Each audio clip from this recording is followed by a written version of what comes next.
Hello, everybody. Welcome back to Dungeons and Chickens, the podcast where chickens fight back. Episode 22. Walk, Ah! walk. And that's when the ladies set on Now, fire. and now I would usually do the intro myself, but this time I'm going to have a special guest called Charlie, who's always been on this podcast, do the recap for me this time. Yeah, so I've got a couple of bits of admin to do. So firstly, apologies to anyone that's been keeping up with the podcast on YouTube for the significant delay for this episode. I know there was also a large delay before the last, and I'm pretty certain we finished the last episode going, and hopefully we're going to be back at it. But unfortunately, there's without wasting a ton of time,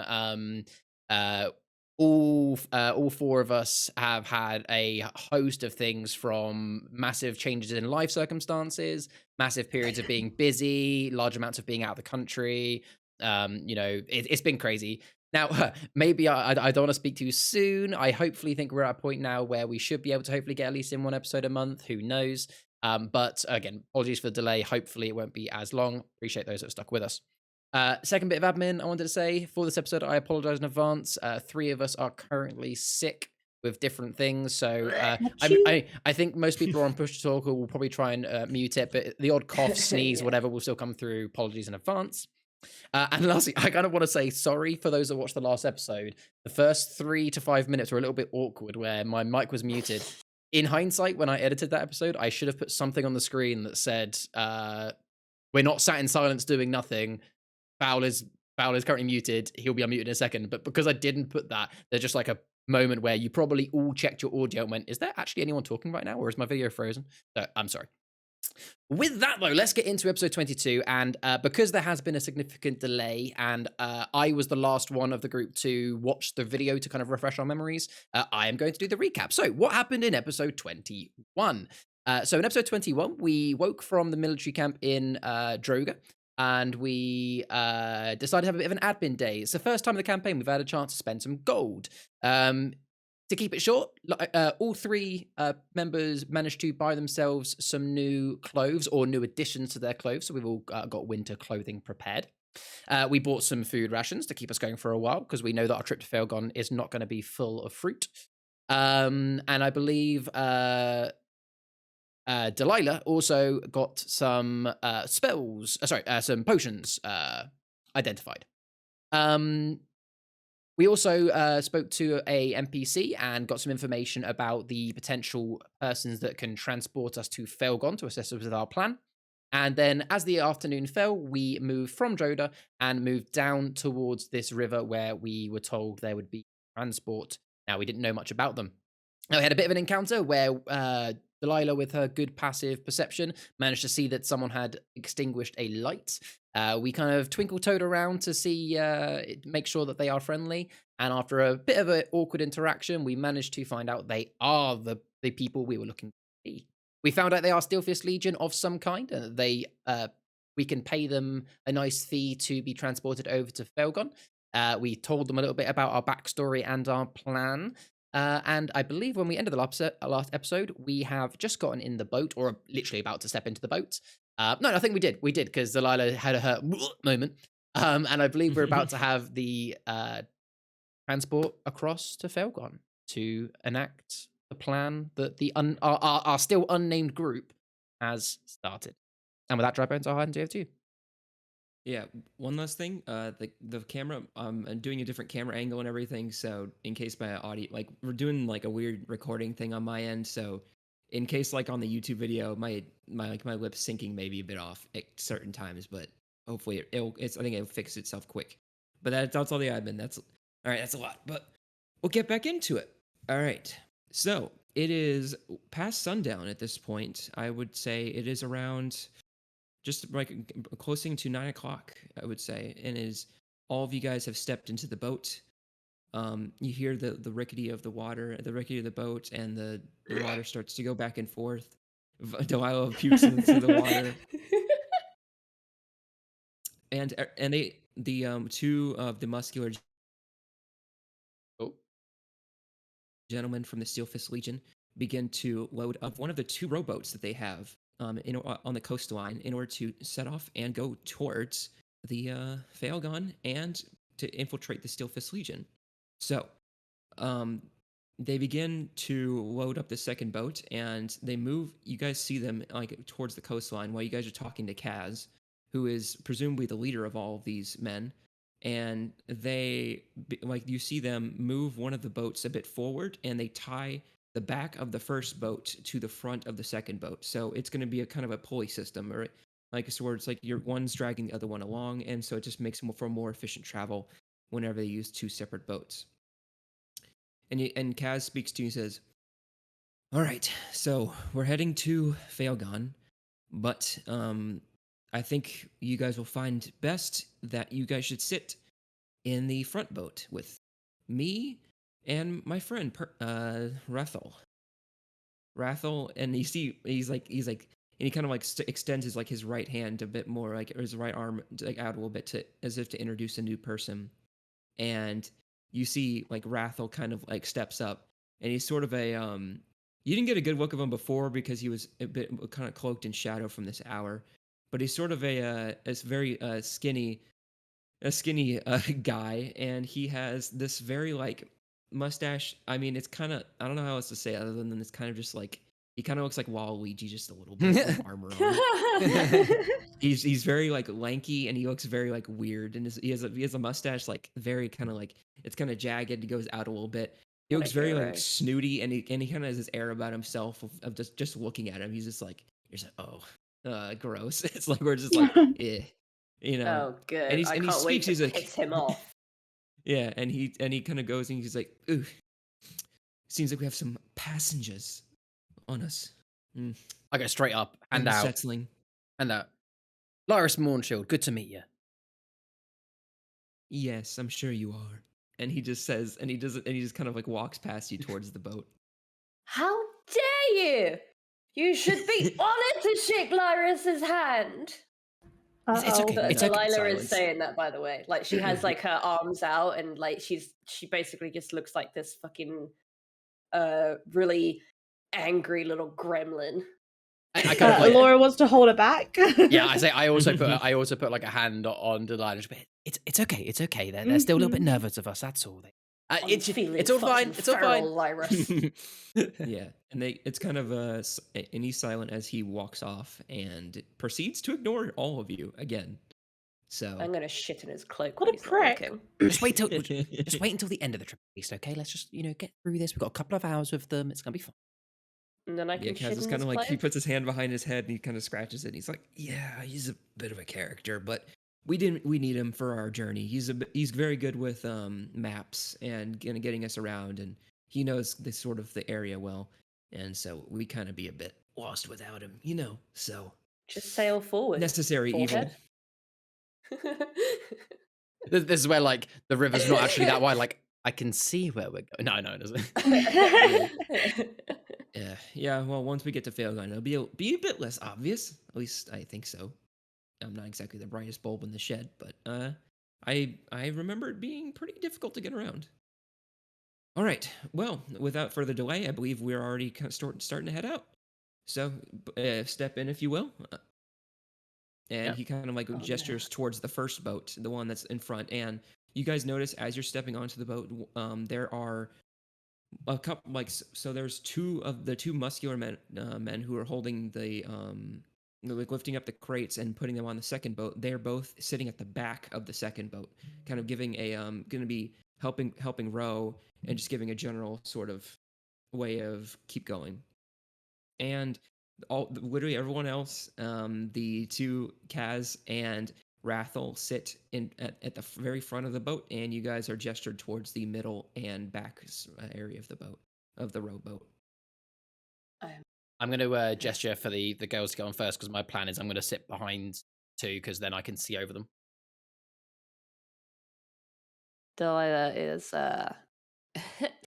even with how dark it is, she's looking very green. Yeah, let's put you in the front.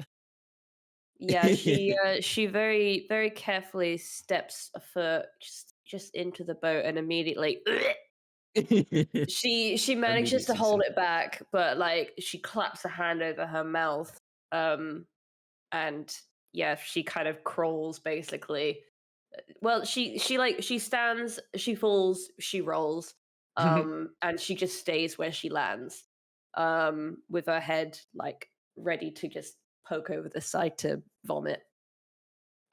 Yeah. Kaz openly laughs at this like display. I He's will. just like he just laughs. He just laughs as you're kind of just tumbling and puking at the same time, basically. I Oh will my puke God, on I'm so everything that you love. Oh man, this is you guys are like, oh man, stealth. Where's that guy with the mustache? I have to puke on him. He's like, stay away from me, commoner. Commoner, Oh my God. Oh no, don't set her off, please. you're lucky that I can't stand up right now.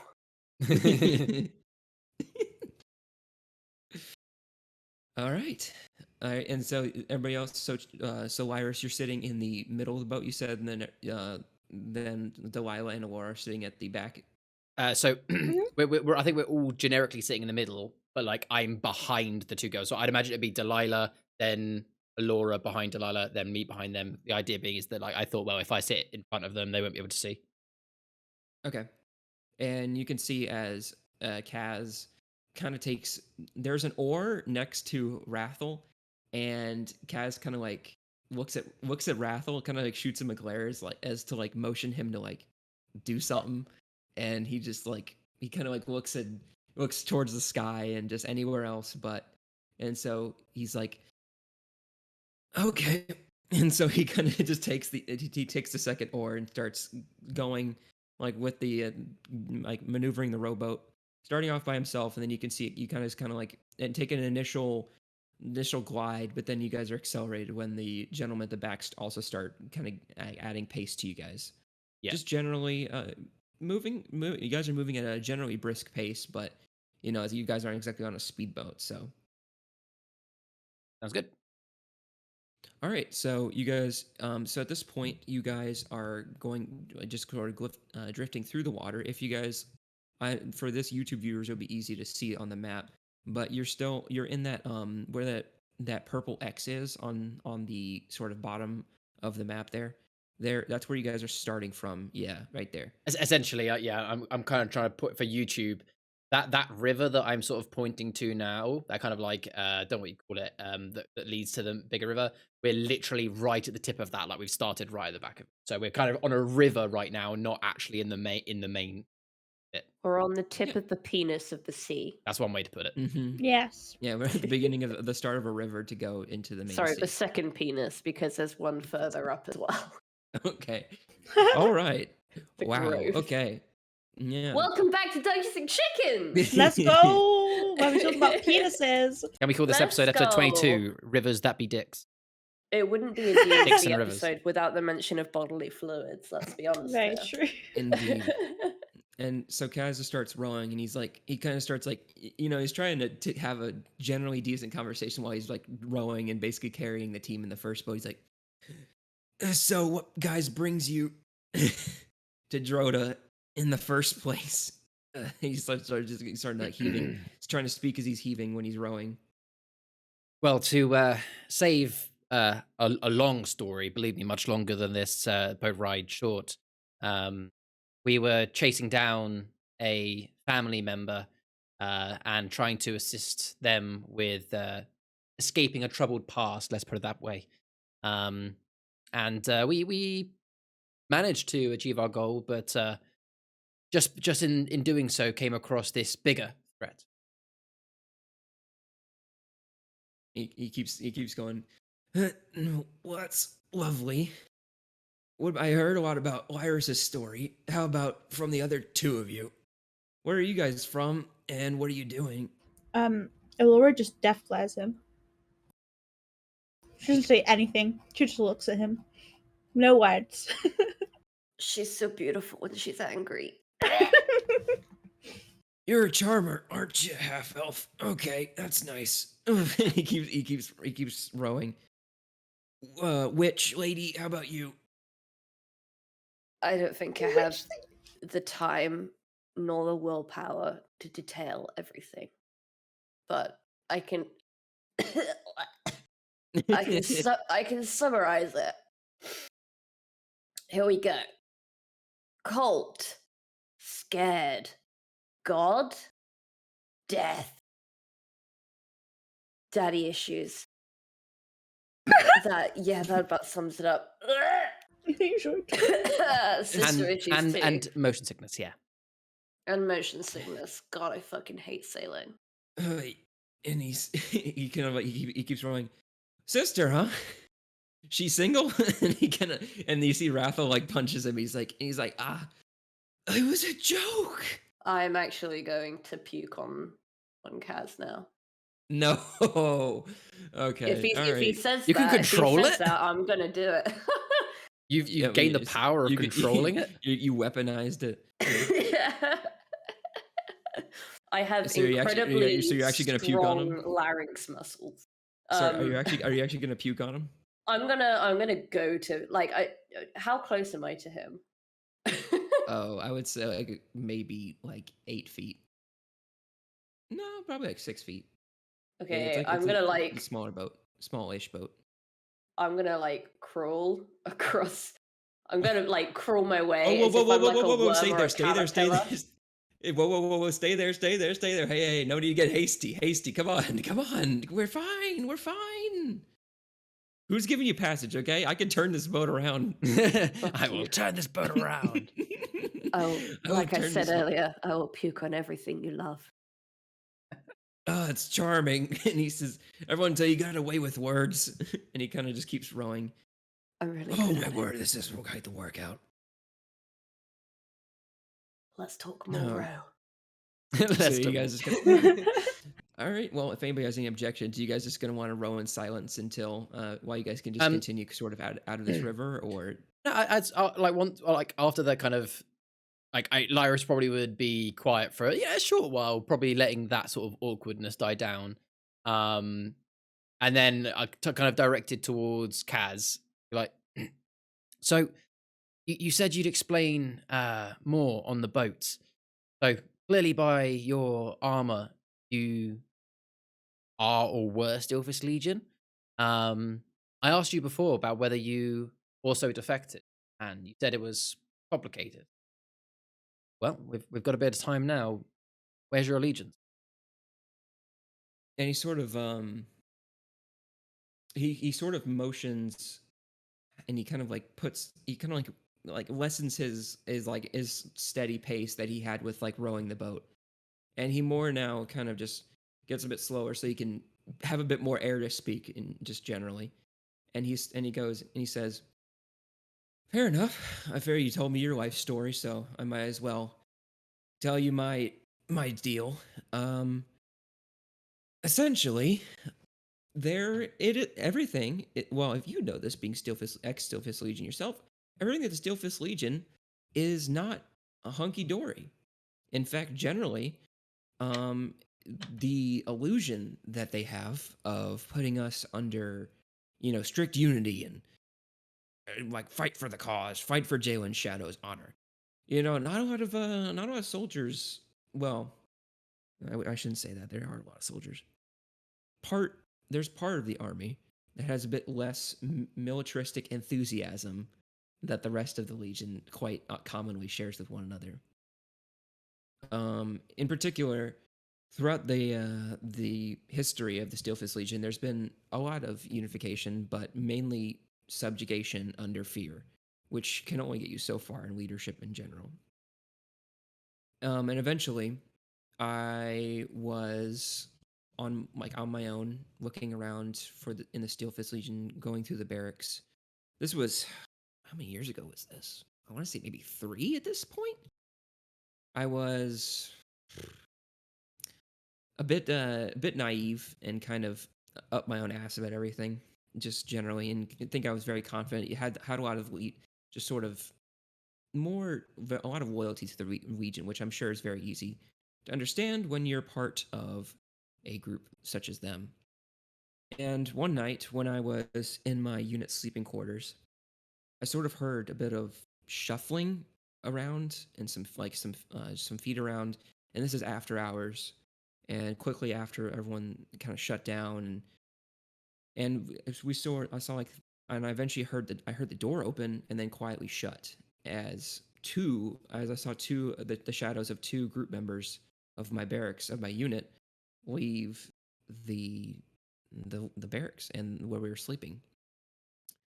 And me being the curious fellow that I was, and partially still am today, I sort of followed behind them and sort of followed them through the maze that is the barracks.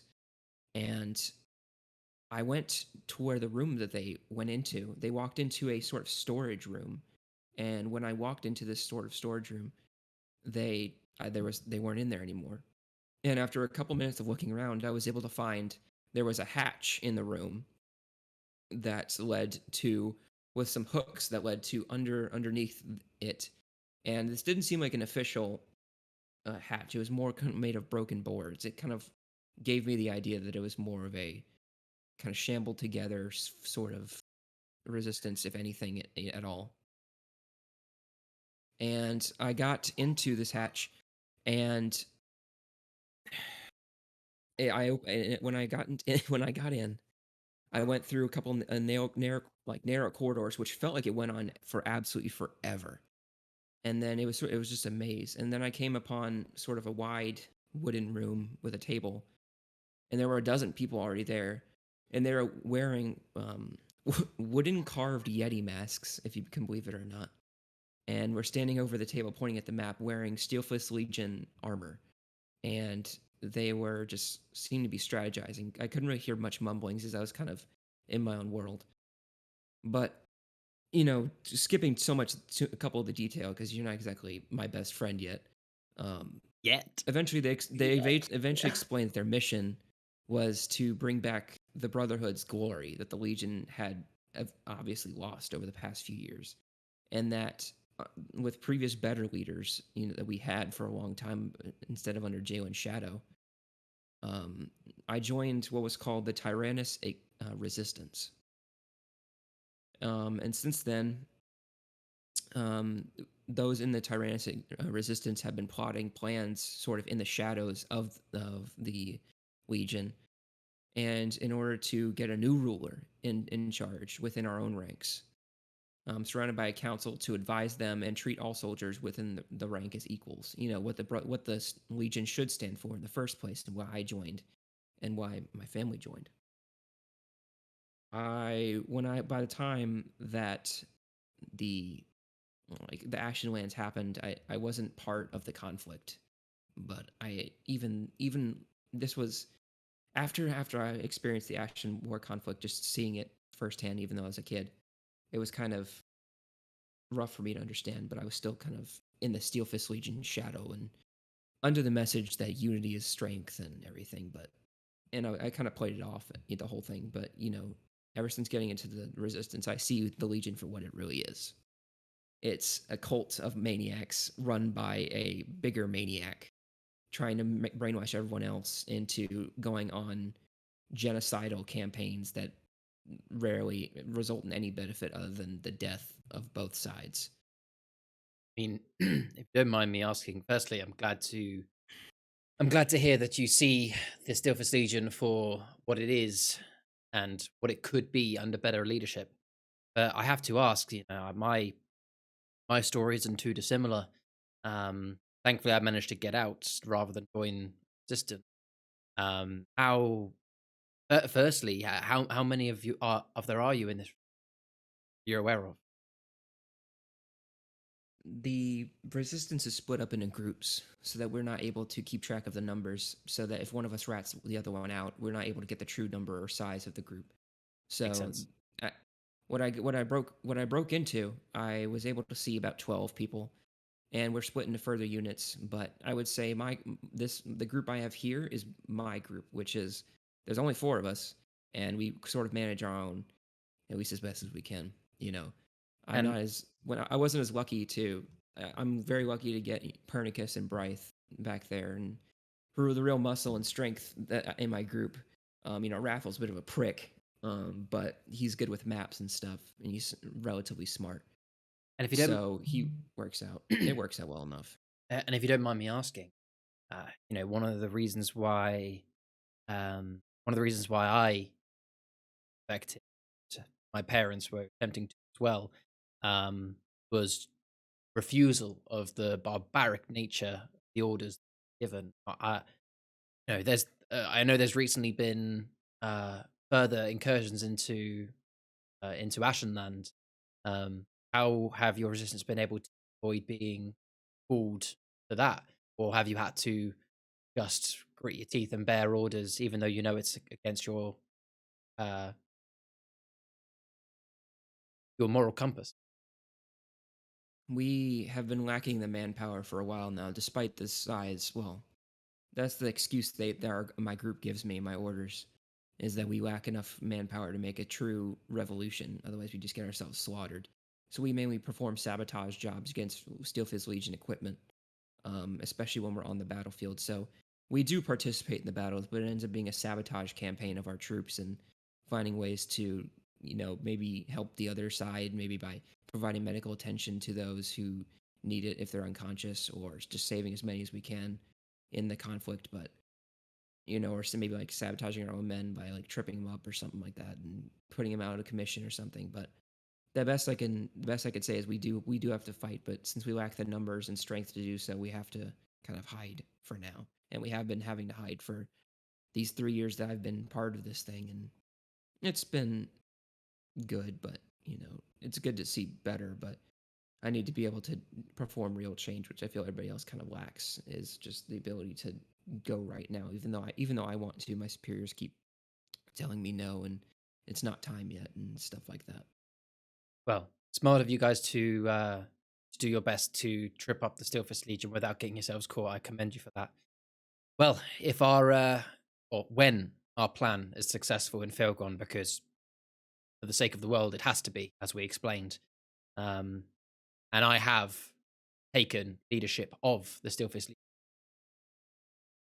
I will be, as I said, marching us north to handle the ongoing threat. But once that's over and the dust has settled, I would appreciate a meeting with your assistant to cooperate in a new leadership regime for the Steelfist Legion. I like your idea of having equal power.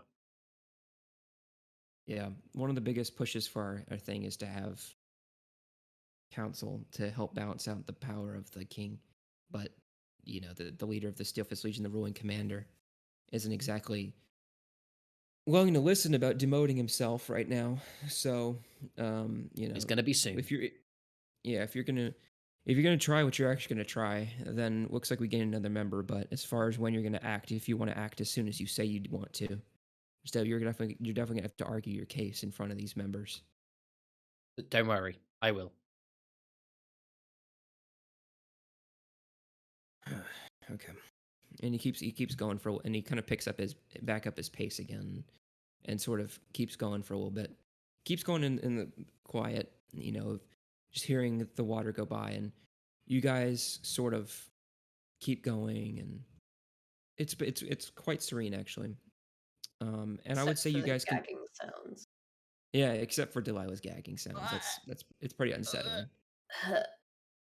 After about I want to say about an hour of nice about solid rowing, you guys feel the current you guys are caught in to be getting stronger, and you start to see sort of like a thicker mist begin to sort of like kind of go around you guys, as you kind of have our guys are beginning to get trouble seeing just generally around you, and you guys kind of feel like a bit of more of an icy chill around you as the temperature kind of drops around you, and it's still very humid, and you can still like you still can't see anything past the fog after a certain distance. But you you guys keep going for a little bit,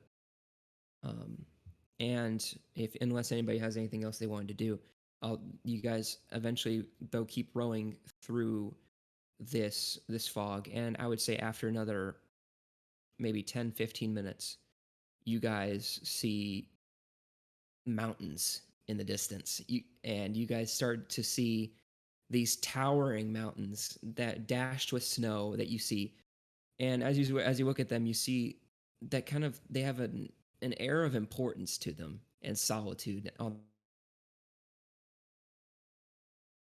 And if this land people you call your enemies, you might even think this place to be a nice place to live, or perhaps live alone, or be in solitude on your own. And whereas Holiday destination. this feeling is your own bit of nostalgia as it kind of hits you, and you haven't felt this cold in a long, long time. In my heart as well. It starts to sort of seep into your identity back again as you felt like it was once lost. So, although however traumatic it may be, you kind of feel that you are moving closer towards your destination, but you're also moving closer to where you were in the past. Yeah. Okay. So, at this point, you guys sort of hear. You guys are getting a bit closer, and a few minutes after you guys see the mountains, you guys sort of hear this bubbling noise kind of around you, and it kind of just like as like air is coming to the surface, and it's becoming a bit more.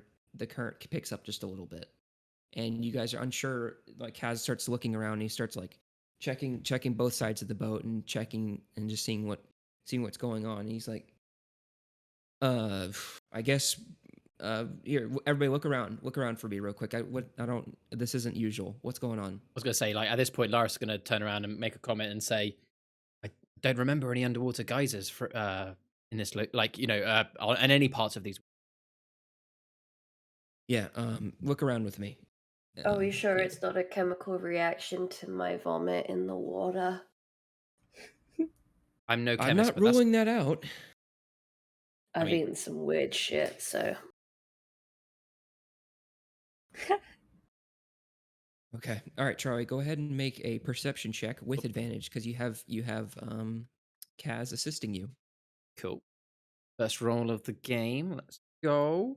Perception check, yeah, with advantage. There we go. With advantage, a 20, but not natural. Dirty Okay. 20.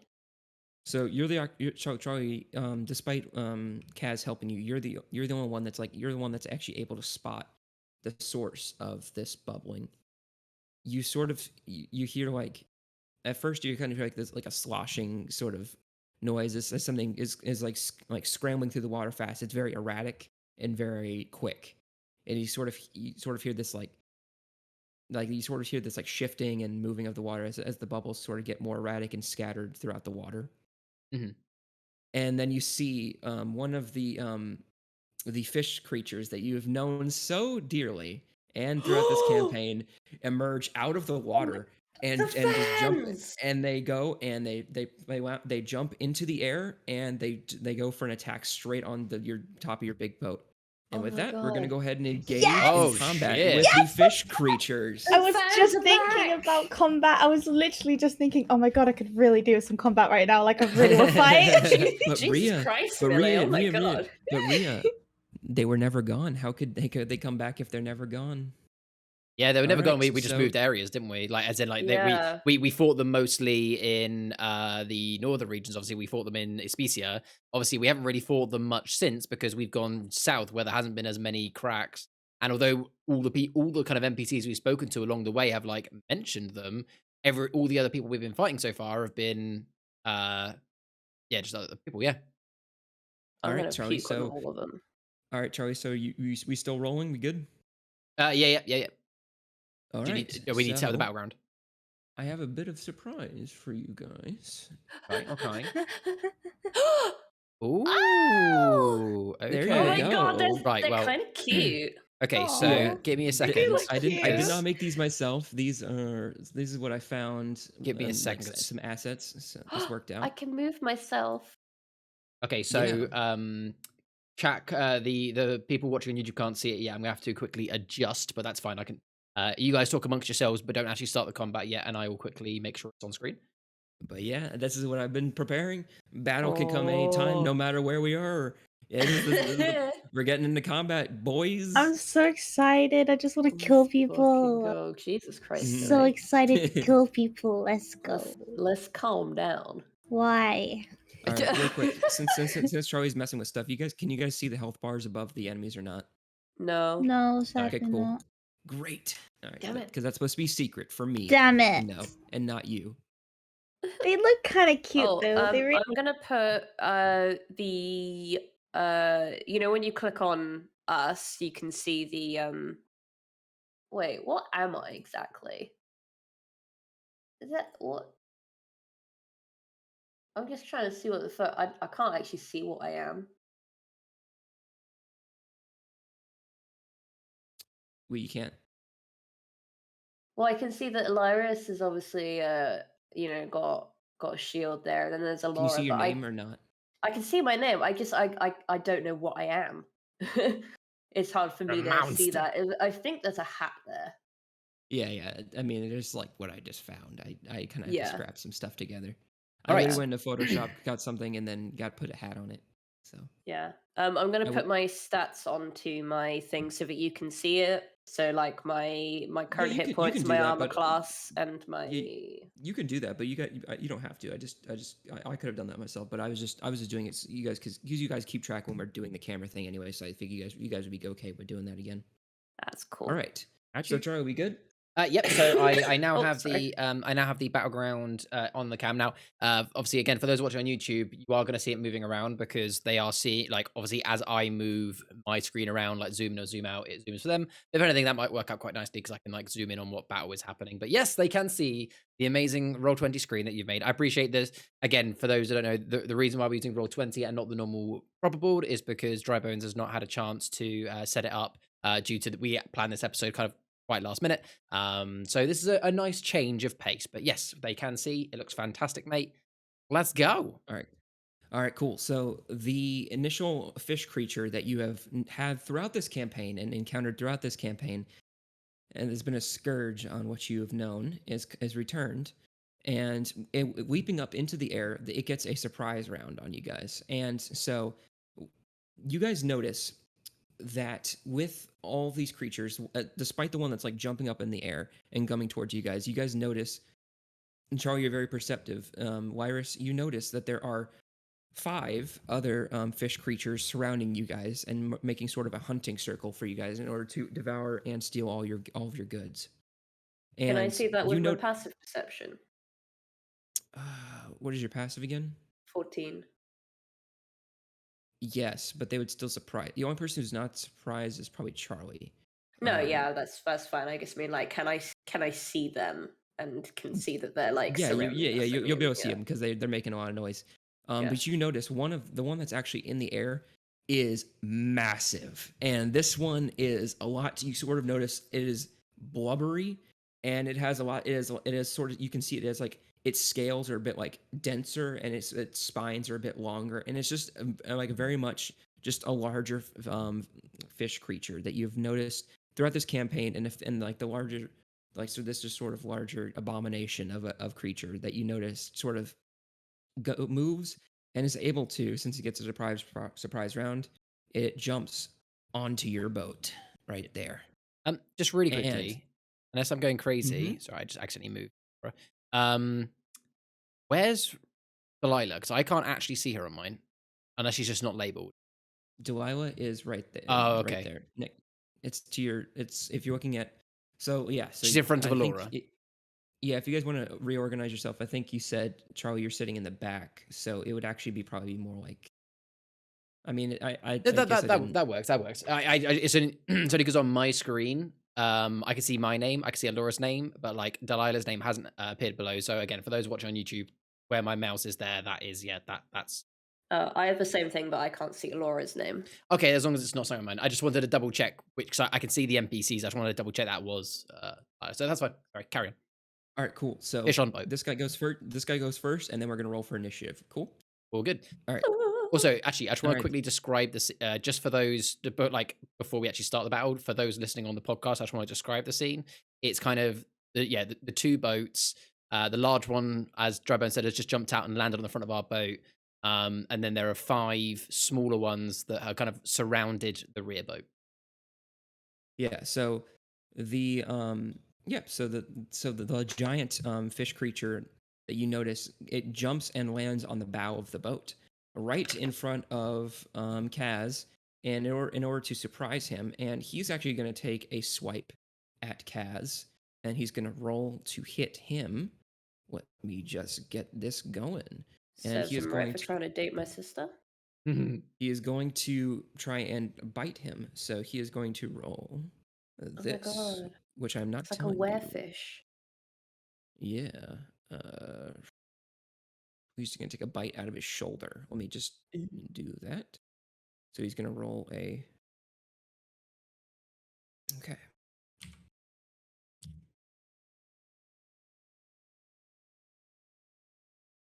Sorry, it's a bit weird, but Yeah. it is a 9 to hit, which ironically, so you see Kaz sort of dodges to the right, and you see as this fish creature goes for a giant chomp. Not only and this mass of this creature already sort of dips the bow of the boat into the water a little bit, kind of lifting your boat up. But as he like shifts his weight very fast, and not only like landing on your boat and shifting, causing it to shift, but as he moves forward and lurches forward, and he goes and takes to take the bite out of Kaz, he misses, and Kaz dodges to the right as he was managing to stay on top of everything despite him looking around and Wyrus actually noticing everyone first.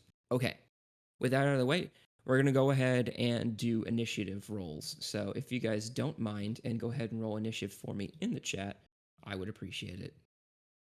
Whoop, I'm whoop, going whoop. 13. 17. Oh Laura no. is fucking And a 12. ready. She's back, bitches. Okay, cool. So what we're going to do, and I then just dropped my water. Uh-oh. okay, so we're going to go ahead and do the soldiers are going to Shit. go ahead and roll initiative as well. I just want Millie to roll for me forever. She always rolls really well. Can What you do do you that for mean? me in my other Okay, campaign as well, well? listen here. It's gonna be I'll roll really well, and then I'll go like I don't know fireball, and I'll get like a 2 or some shit. You'll burn You the know boat that's down. gonna be the case. You're a pyromaniac. We're on a wooden boat.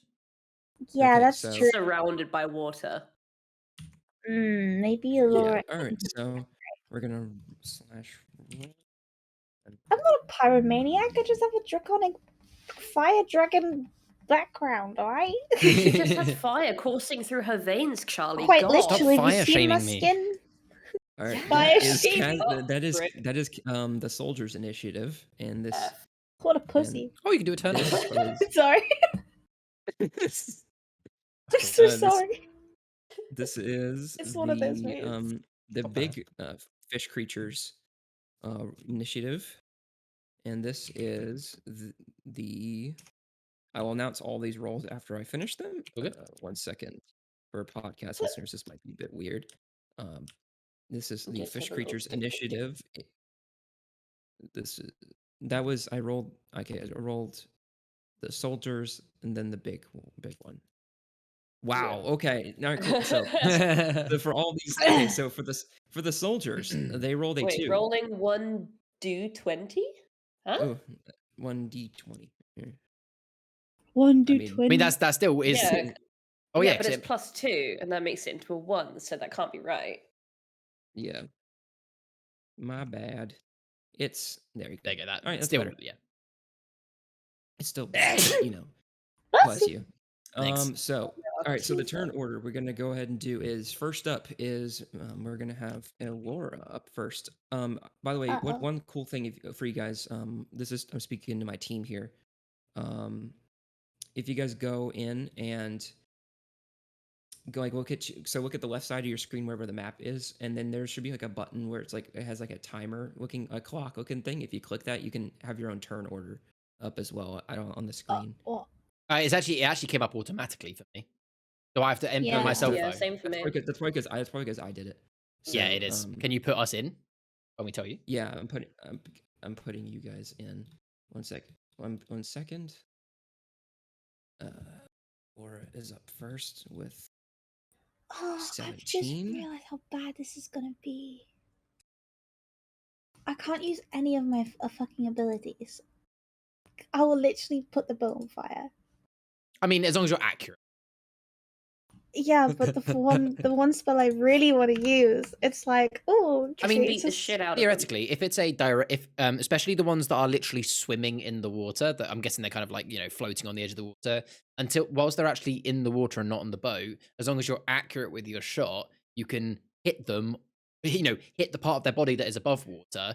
Now, obviously, it will do initial damage. It won't set them on fire because obviously they can just dip under the water, but it will still do the initial damage. The only thing is obviously if anything, actually, when they're in the water, it's perfect because if you miss, you're not accidentally hurting anyone or causing anything on fire. The only thing that you're going to struggle with is if they're on the boat, it needs to be a direct hit, or else you're going to set the boat on fire.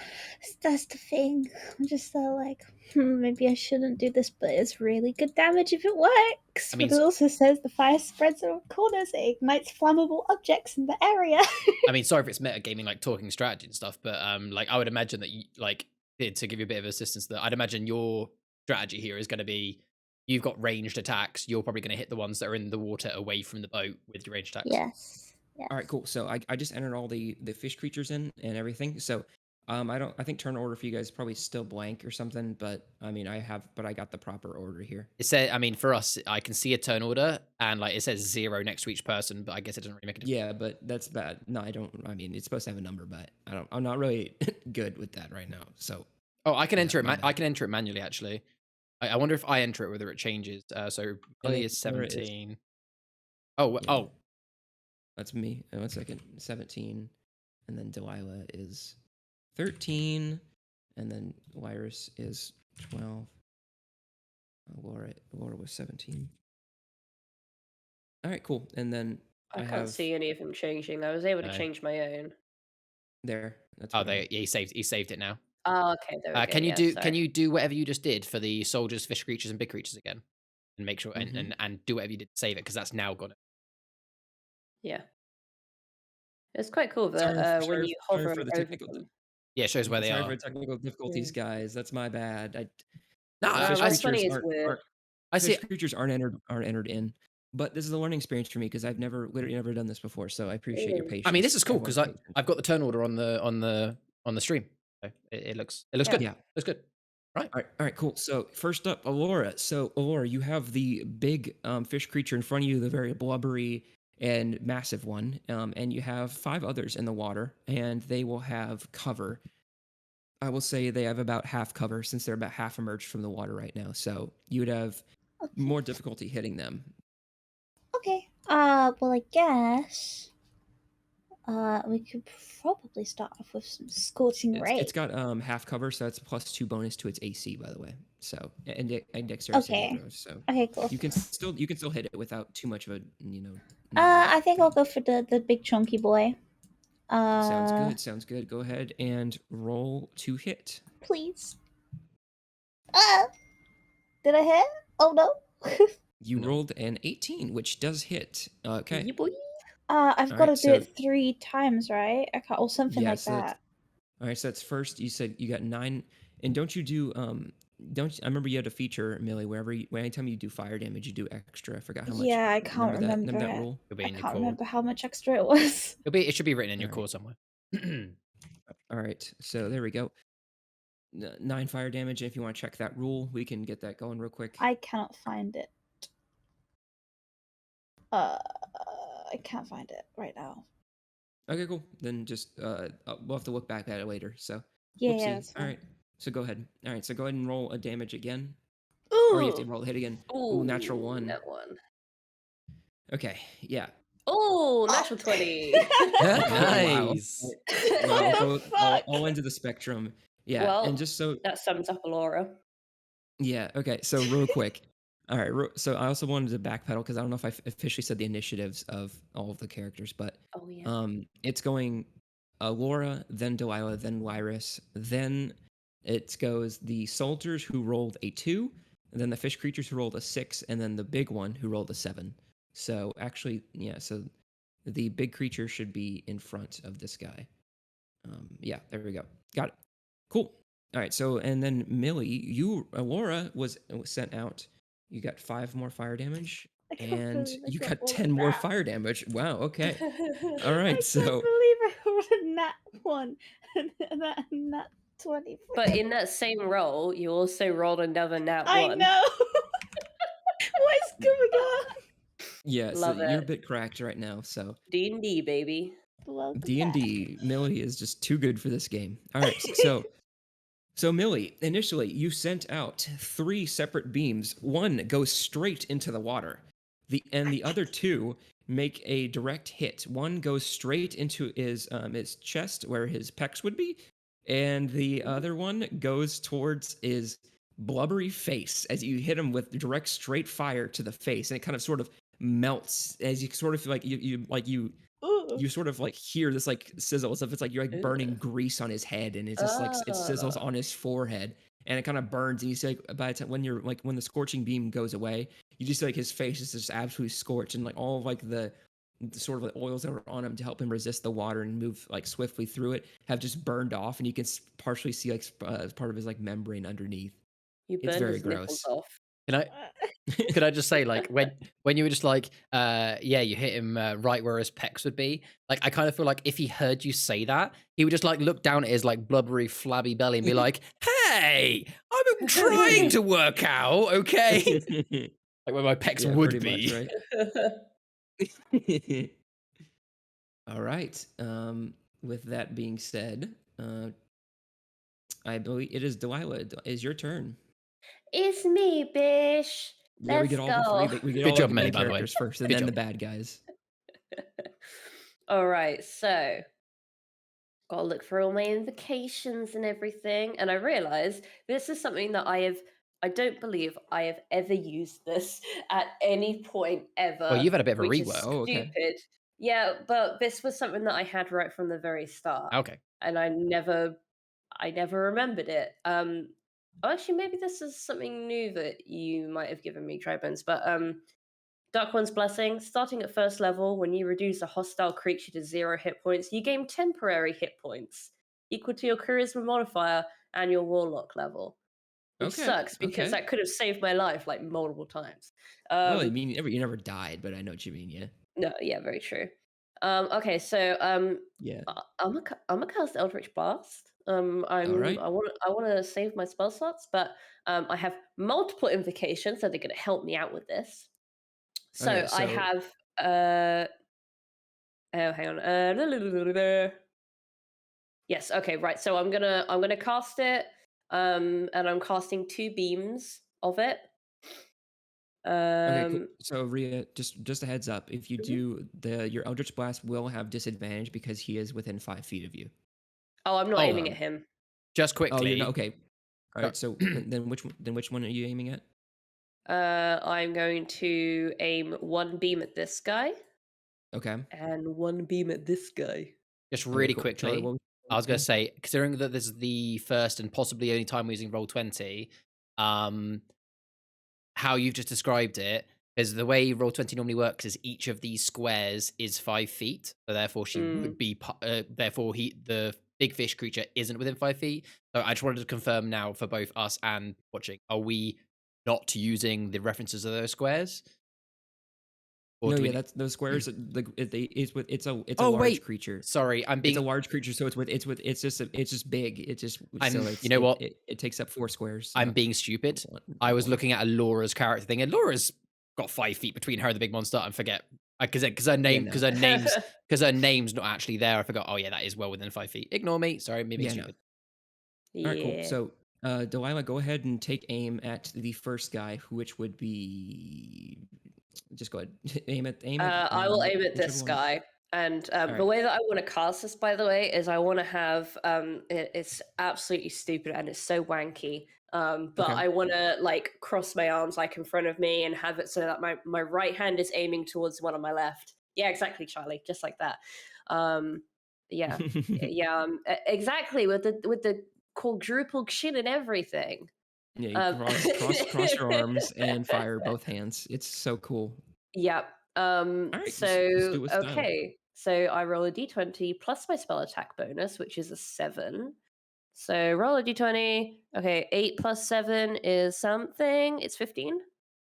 Yeah, that does hit. Okay, and then I'll roll Go the ahead and other roll one. damage for the first one. Oh, okay, Oh, yeah. okay. Well, the second one is 13. Just misses. Fuck. Yeah, sorry. Oh, actually, wait, no. They are. I did say they do have 50% cover because they're in the water, so that would be at +2 to its AC. So you just barely missed the first one as well. Oh, what? No. I'm No, sorry. Driver, I'm it sounds sorry. like you I said that earlier. He did say it I earlier. said He did I'm say it sorry. earlier. I'm sorry. That is my fault because I mean it didn't mess anything up. But yeah, that it did. They get half cover, so it's a +2. So sorry, you missed.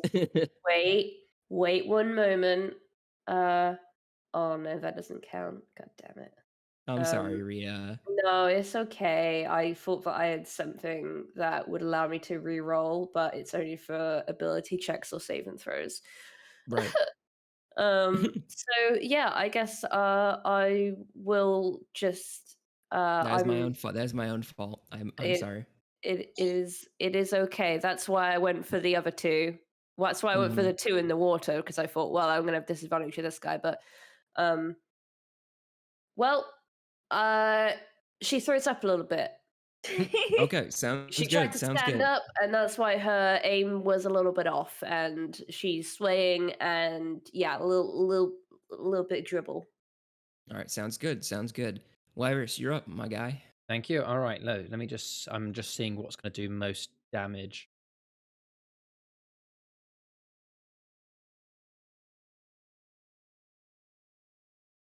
I think that's gonna be.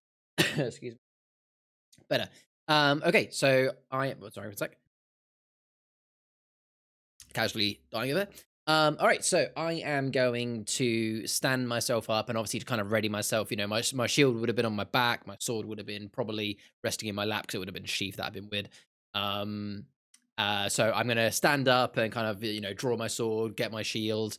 I'm going to. Hopefully, I don't have to do a roll for this because it will be a little bit of dexterity, I guess. But I'm going to move myself to now. Unfortunately, I can't put myself in a good spot. I'm going to put myself there. Technically, right now on the camera, I'm like right on top of Kaz. But like, imagine that like I'm in between Kaz and Delilah, if that makes sense. So I'm now on the middle, the middle row of the boat, standing in between me and Delilah. Yeah, that's Rathel, but yeah, I know what you mean. Oh, Yeah, right. Okay, you're Wrath. Good to know. You're Good to know. Oh yeah, Kaz is just in you're front good. of him. So yeah, I'm going to do that, and I'm going to attempt to. Or should I go for damage, or should I try and shield? Describe this monster. How big is this monster?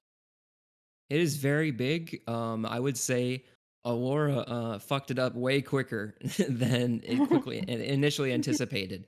So it's oozing from the head and it took significant damage from the impact from its chest as well. So Okay. it's fairly hurt. Yeah, it's hurting. So I was initially considering potentially trying to like shield bash or like Spartan kick it into the water, but I guess it would just get straight back on the boat. It's a freaking fish.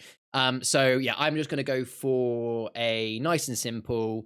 Actually, not as simple. Let's try and finish this guy off.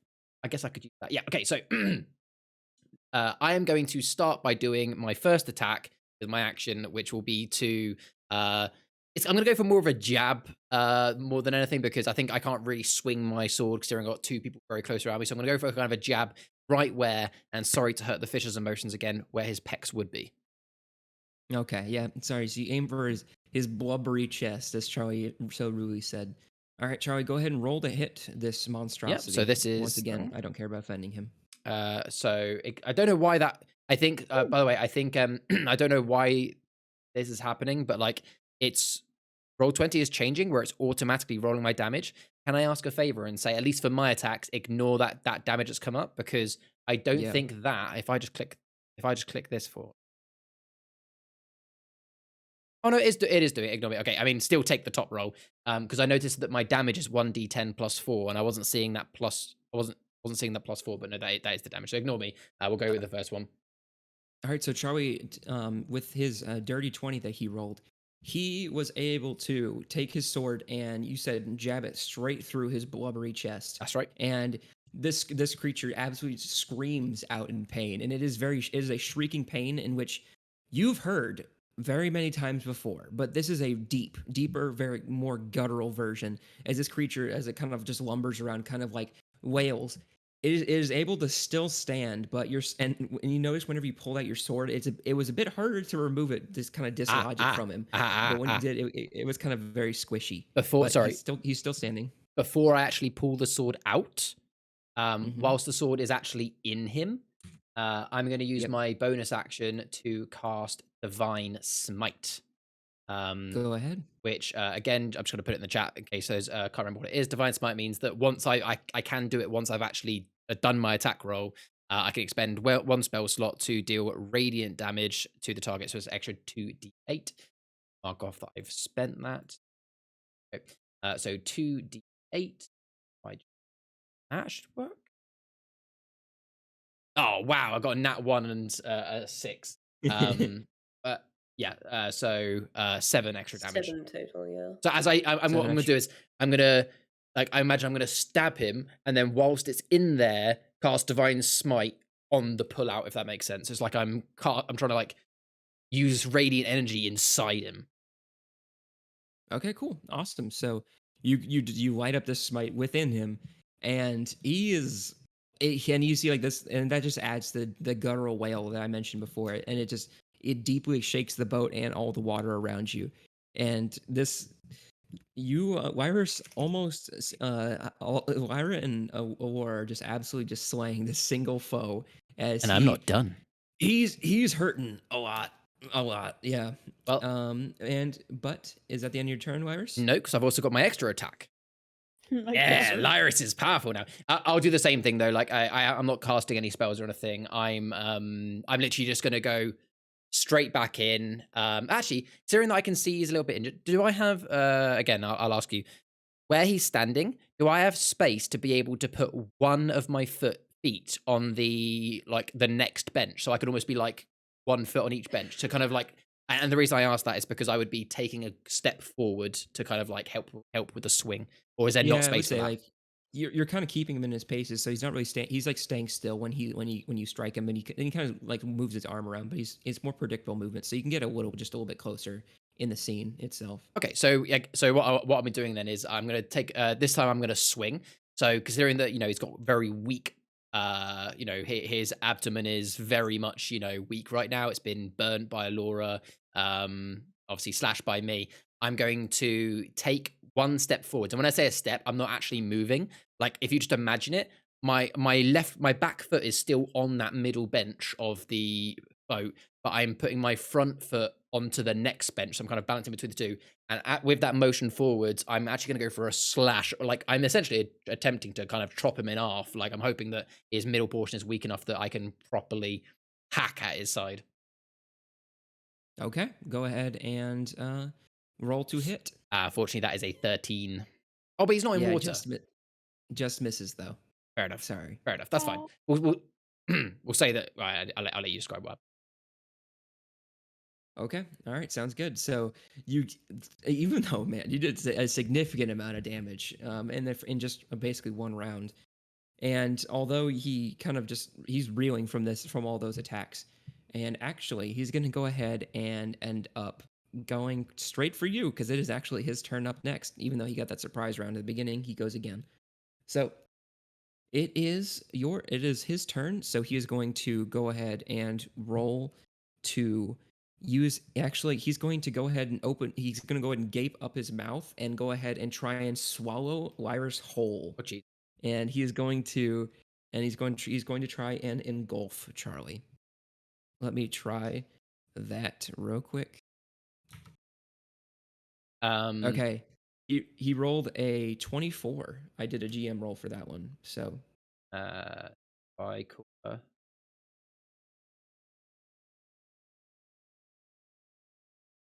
there's no way I can I could do stuff that. Yeah, no, that hits every day of the week. Well, actually, it ends up okay. I was mistaken. You're actually supposed to do a dexterity saving throw. Real quick. Oh, I was supposed to. Go ahead and I was mistaken because I rolled, but it's not a roll to hit. It's a dexterity saving throw. So he's gonna try and engulf you, Charlie. Roll. Just to be clear, because it's the first time I've had it, because I think it's the first time I've used it since leveling up. I will be using Aura of Protection, which means that whenever me or a friendly creature within 10 feet of me makes a saving throw, I gain a bonus to that saving throw equal to my Charisma modifier. So just be aware, I will be adding a modifier to that. So Dexterity saving throw. Boop. 12, and I get my modifier, so it's a 15 because it's a +3. Oh, you just managed to avoid it. So he goes and Can I use my shield to like munch my shield rather than dodge? I mean, I would. It's a very large creature. So when it goes and lunges at you, you literally have to dodge out of the way because it's dexterity. You have to dodge out of Okay, the right. way. And he literally, when he goes towards at you, he literally just bites off part of the bench of Oh, that jeez. he's trying to. Yeah, he rips part of the bench off. That'd be And so right in now he's- between Rhea and the NPC. So like Rhea just looks to the right Yeah. and you just see him munch. Yes, I can't really move him anymore in the grid because otherwise it'd Yeah, just be yeah, a you mess in the can't, yeah. middle. But imagine he's like literally just right in front of you. So and he's really really hurting. So and he's getting pretty low. So that very good virus. Good thing with that call. Otherwise you would have definitely gotten engulfed. So good. Can we glad just say for you pointed that out. for the sake of clarity, would you agree that considering that I was balancing literally on a bench, if he's just bitten that bench, I would imagine that I'm now back here because the only way that I unless I was jumping into the ocean, the only way that I could have evaded that is if I'd have gone back to the back bench. Yeah, fair enough to me. Yep. All right, cool. So next are the rest of the fish creatures, and they are able to move towards you guys. And since they're in water, they go even faster than they normally do. Us boy. Oh no, we. I just love Alright, the first idea. one. Sorry, I just love the idea that like they're fish people, but they swim in straight lines. They grid. Yeah.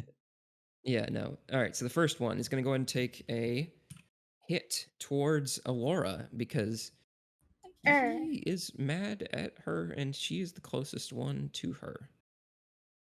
I will say now and that s- I'm going to use my fighting style protection as she is within 5 feet of me. So the attacker gets a disadvantage on the What's attack. your aura again, Charlie? What's your aura? What's the range again?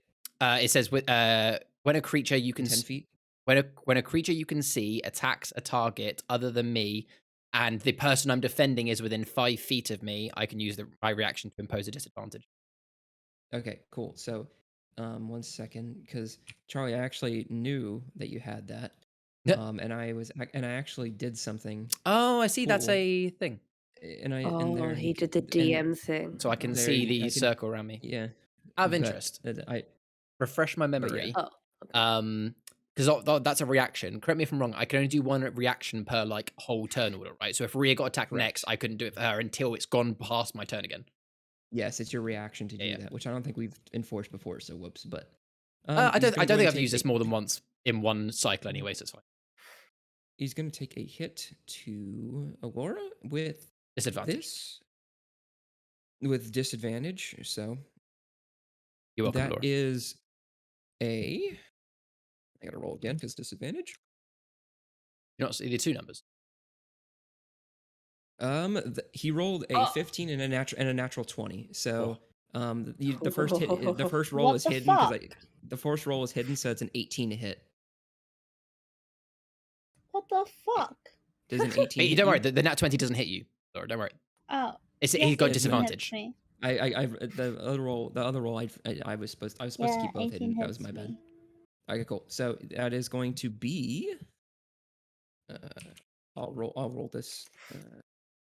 Yeah. So he rolled twice, Bunny, and the second one, the nat 20, was thankfully the one that got negated. You take yeah. 6 damage, Millie. Oh, okay. That's nothing. All right, and he goes and he takes a bite, and he goes right for your abdomen actually. So and he kind of like Revenge. and he sticks on there for just a second. Millie, go ahead and make a strength saving throw for me. Again, just to Yeah. be aura of protection. Just to be clear, that aura of protection again, that isn't a reaction. That is a standard aura.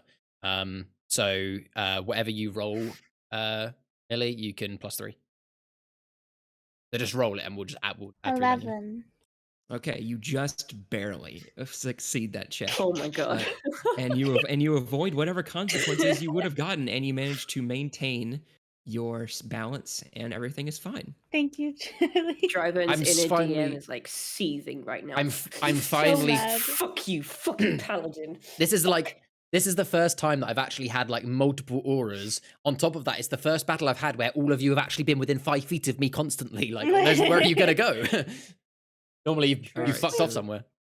All right, so this fish is going to go here, and then here, and it's going to go ahead and take a bite at Come at me, Lyris. bro. I've got my paladin hat on. Come at me, and scrub lord. and then this is Fucking. going. This is gonna be a 16 to hit, Wires. Cool. 16 is a miss. It's a miss. Wow. Yeah. Okay. Clap. All right. Cool. Remember, I So, got my and shield, so my AC's high. he goes to bite, but you manage to redirect him with your shield. You're able to bash him on the head, and he goes and ends up biting the corner of the boat instead. You just barely managed to We're not make gonna him. You have make him any chomp on the boat boat. left. I was gonna say. You make him. I mean, that's always an option because the boat has health too. Oh shit! Does it really? Oh Oh, shit! fuck. Does it really? I actually didn't know You guys that. don't think it? You don't think I'm master D? Yeah, I definitely did that. Yeah, 100%. This is really like sneakily adds it in. No, I've always had that. I'm all right. The fish creature goes to attack Brythe over here in the back right of the boat. So he's going to go ahead and roll to hit. Roll to hit him. That is a 15 to hit, which misses because he has steel plate armor, and which means he's incredibly high AC. And this one goes towards Pernicus, and What a in the name. back there, and he rolls a 5, and so they both easily manage to deflect these blows.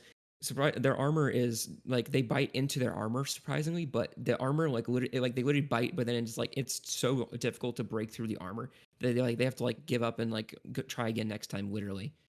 And this one, noticing, I would say this guy probably thinks you guys are pretty covered over there, so he's gonna go over here and attack these guys. And he's gonna roll. That is an 8 to hit. So they are doing perfectly fine back there, dodging and blocking all of these hits. All right, then then it's the soldier's turn. The Kaz is gonna go ahead and take a slash. Let me just pull up the character sheet he has real quick. That is he's going to go ahead and make a slash at him. And that is an 18 to hit, which does indeed hit the big guy. And he does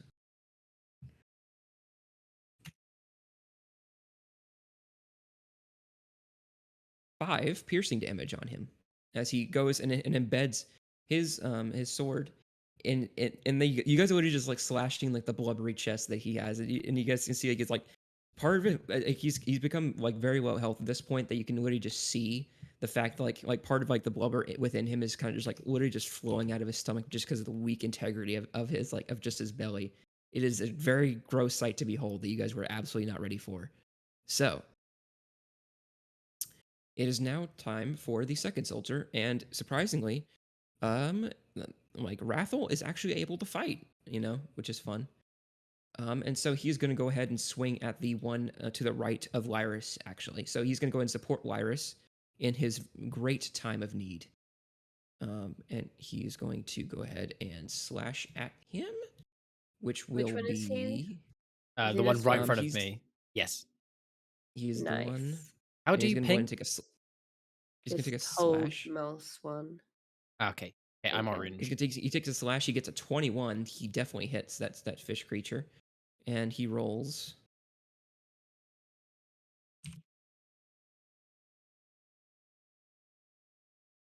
a 5 to hit. And so he actually even with him being underwater, he's still in the water. He's still able to hit him, and he slashes the top of its head, almost sort of like creating a vertical Scalping him. a horizontal slash across his skull, almost scalping the creature. And you can see this creature shrieks in the water, and then it goes underneath the water, and kind of like you can see the bubbles float to the surface of its scream. All right, cool. Let me just enter that damage real quick.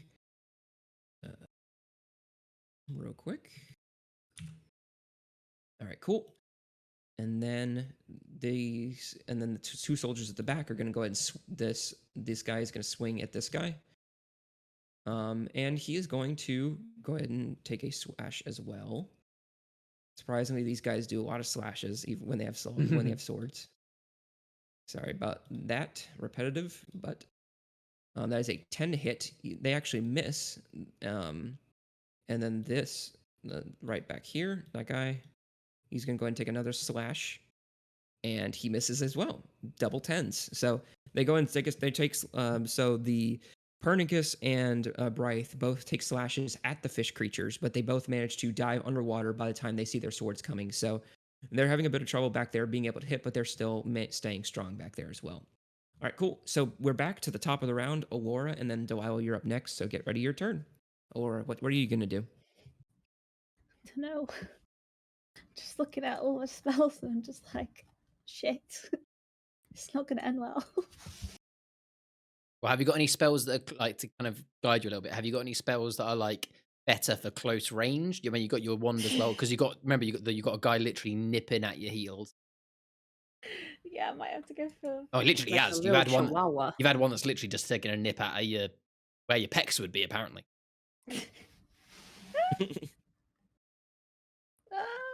I'm sure Laura works out. She's got pecs.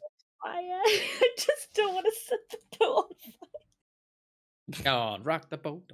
Yeah, Oh, the baby, boat rock has the boat. health. Yeah, the boat has exactly, and now I know the boat has health. I really ain't gonna be. Live a very useful. little. I mean, that's Charlie speaking, not Lyris. Lyris would say, "Don't burn the boat," but live a little.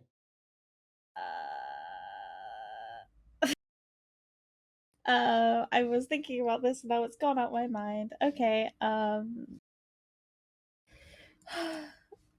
could just do fire bolt. Wait, hang on, let me read the description, make sure. Nope, never mind. Fuck. Fuck's sake. Why'd you do this to me? I was so excited to kill. Can you do anything like melee? Yeah, I'm just trying to find my staff thing. I can tell you that your fire attacks won't necessarily damage the hull of the boat. I can tell you that, so you don't have to worry. It's like if you attack the boat directly, so you don't worry. You don't have to worry too much about damaging the boat unless you're intentionally trying to do so, or the enemy is trying to do so. Okay, so I could just throw a fireball at one of these guys. Just let rip. Which is the motherfucker biting my ankle? That one there. Can I This cast one. can I cast a fireball at him? Yes, but do be aware this time that they do have +2 to their AC because they are in the water. True. And does fireball get disadvantage at that range? What's that? No, it doesn't say that it does. Fair enough. Yeah. So you want to take the risk, or what do you want to do? Fuck it, I'll take the risk.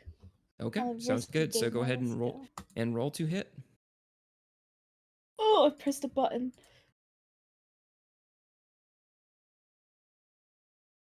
That's so you want to do a fireball? Yeah. Okay, cool. So, I believe it is a fireball is how much? Dexterity save. DC is 16. Yeah, where do you want to place the fireball though? Because I would do it if I had my marker to show. What does it say on your how big is the sphere?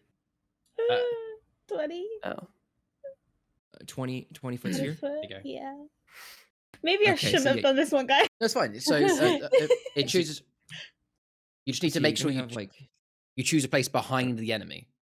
Yeah, behind them, please. Yeah, so you could. So I know what you mean. Sorry. So cool. So it needs to make a dexterity saving throw, and it's going to go ahead and make that.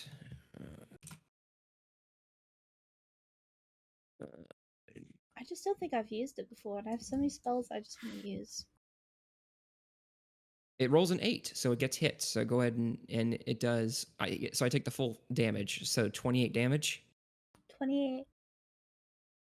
Okay, and then it's it gets. So you launch this fireball like sort of, and since it's so close, you launch like in the distance, and you can see like it just like incinerates all of the water, and it is around it like the 3D sphere, and you can see like all the water just instantly evaporates as this orb of fire just erupts from the ocean and causes this mountain of steam to just rise from the water as well as it envelops the entire fish creature and completely kills him. Bye, bitch. That's sick. Dude, I'm sorry, but 28 damage is you literally like boiled him alive, and his flesh just burns off of him immediately, and you just see like bones floating in the water. 20 damage? What the fuck? You absolutely just incinerated him. Nice. Bye. Have a nice time. And single-handedly caused like more global warming, just like completely evaporating the water. Fucking polar bears. Let's go. All right, cool. So what would you like to? Anything else you'd like to do with your turn? I want to laugh menacingly. You very much do, as the soul and as Kaz and and Wrath are very and Rathel are both slightly more scared of you than they were before. All right, Lyris, you are, or sorry, Delilah, you're up next with Lyris on deck. How dare you? I would never. I would never. You have done in the past. No, I no, have not forgotten. no proof. No. No proof. Shall I just watch No, all of the DNC no, videos? no, Yes, you don't should, have and to, so it's should you fine. at home. Rewatch, It's like, subscribe, all that jazz. Yeah. Okay. How are the two fishmen, the fans, doing? Like the small one and the really big one. Like, how do they look to me? So the Are one they to your looking like right beaten that up? didn't get incinerated, the one to your right, the one to your left got incinerated one. just now. The one to your right Uh-huh. he's doing well. He took a little bit of damage from Rathel just swinging at him and slicing, trying to scalp him, but he's hanging in there pretty well. The guy in front of you, he is a slippery and destructive mess. It is not a good sight just in general. So I would say this guy is definitely looking a bit rougher, Mm-hmm. Finish him. Okay. Yeah, so go ahead and roll to hit him. Oh. Dude. Am I hitting him then? Oh, I see. Okay. I think he was just I mean, assuming. I was I mean, you thinking can choose about anything. yeah, I was thinking about doing something else. Oh. But I don't know. I mean, I was thinking about casting Vicious Mockery on the little guy over here. Because I've already been burned once by my Eldritch Blast, and now I'm too scared to try and cast it again. Come on. Because the gods of Roll20 hate me, no matter what character I play. You're gonna have to get Every past it. roll You have I to roll do. again at some point. Just think All he's gonna right. be attacking next. Big fish. Okay.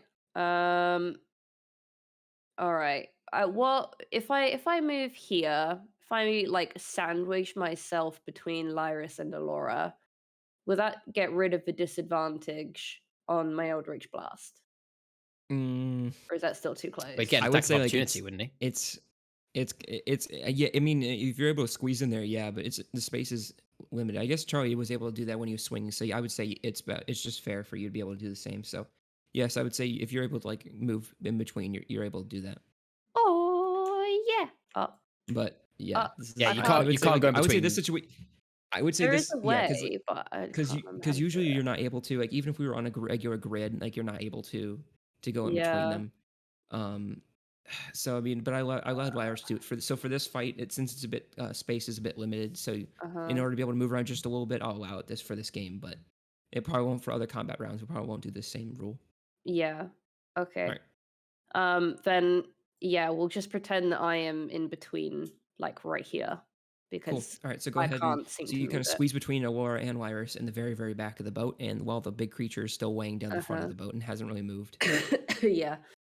All right, I'm gonna do the same thing as I did before. 2 beams, both aiming at him. All right, sounds good. Go ahead and At unleash least them. the first beam will go against him, and then I'll see how he's doing, and then the second beam might go against him if I'm allowed to make that decision. Yeah, no, you're able to hit them.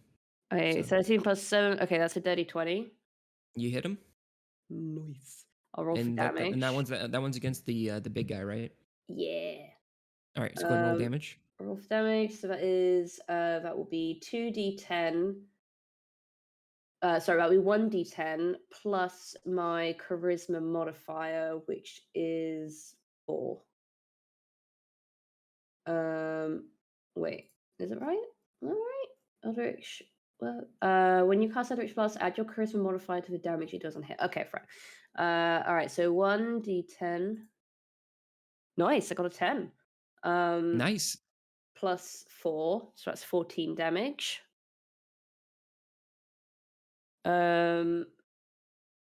He's probably still up though, isn't he? 14?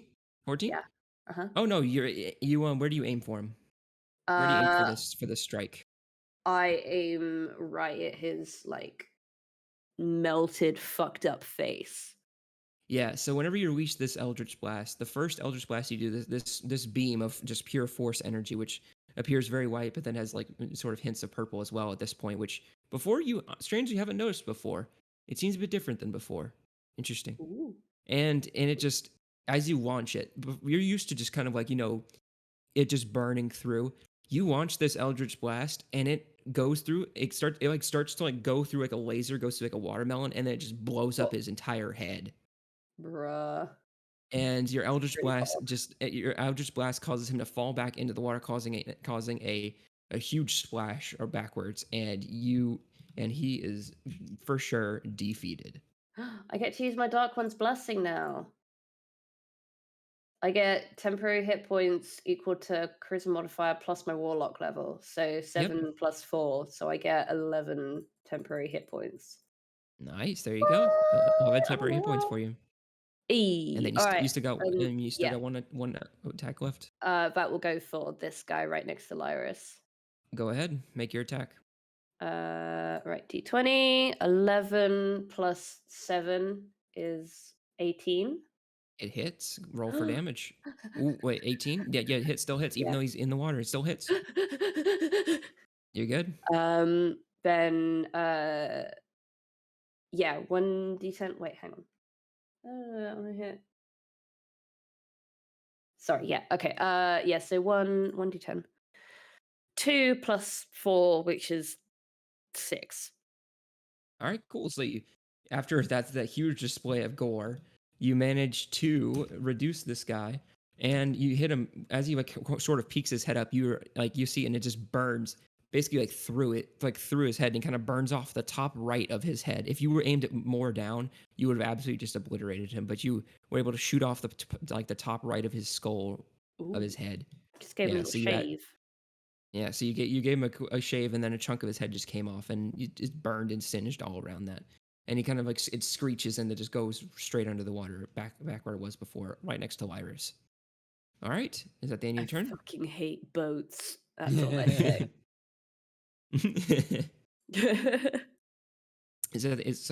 And that's good. That's the end of your turn. That is the end of my turn. Lyris, you are up with the and the big fish creature is no more. So All right. next up after him is going to be the regular fish creatures. Awesome. So, excuse me. First thing I'm going to do is I'm going to use a level 1 spell slot to cast Bless. If I do that. Concentration for up to 1 minute. I'm going to bless up to 3 creatures of my choice within range, and until it disappears. So this is for Allura and Delilah, essentially. Whenever you guys do any further attack rolls or saving throws, you can add a D4 roll to it to assist hitting with these ACs. Really, I should have done it my first turn, but I just wanted to slash, Okay, but note you do have concentration now as well. So whenever you take damage, you have to Yes. try and maintain concentration. So just a heads up on that. Absolutely, I agreed. But yeah, so I can cast it on 3 people. So I'm actually going to cast it on up to 30 feet. I'm going to cast it obviously on Allura, Delilah, and I'm actually going to give the other one to I forget his name, but Lyra should forget. No, this one, the one that has 2 people by him. That is Pernicus. Pernicus here. All right, cool. So you all right. So he is blessed. Yeah. Cool. So that is my main action. Now, I was just doing a bit of googling because I again just kind of a bit of a throwback to episode 1 when I first explained. Like, this is, apart from a couple of one shots where it hasn't been exactly the most officially run, I guess you could say. I don't really always know what I'm doing with my, like, what I can actually do with my bonus action. I actually just found a really good thing. I'm just going to send this into the Discord in case I know that Millie and Rhea might get some use out of this. Opening it up on my mobile actually is really nice to see as well. It's kind of a really useful, quick guide to. Yes, that is correct, right, Ben? Yeah, it's really useful to see what you can do. So I can see as a bonus action that I can make an offhand attack. So I'd like to make an offhand attack with my bonus action, and I guess my offhand is my shield. So is it right to say that if I was to do a shield bash, that is an offhand attack? Okay, Or let me maybe just see real quick. you know what? I can describe how I would do it. With the pointy bit of my shield, considering that the guy is like below me in the water, I'm gonna like stab down with my shield. So it's a stabbing motion, but it's still a blunt but pointy edge of the shield. Yeah, it would be considered an unarmed attack. So you'd use your strength. So you would roll the hit with just d20 plus your strength modifier, and then your damage would be your strength modifier. That's how much damage you would do per Yeah, hit. cool. I will attempt to do that then. So right, 1d20. Boop. So that is an 11 plus 4, so that's a 15 to hit. Sadly, it does not hit because he is in the water. So he manages to avoid being hit by your shield. Oh, has he gone like deep in the water? He's got he's got half cover because he's basically swimming in the water, and I just realized something. he's kind of a it's like they're jumping out of the water, biting you, and then going back into the water. You know what? I could be meta as this. I just realized something really stupid. I won't go back on it now because I've said it and I've done it, especially as I've done rolls.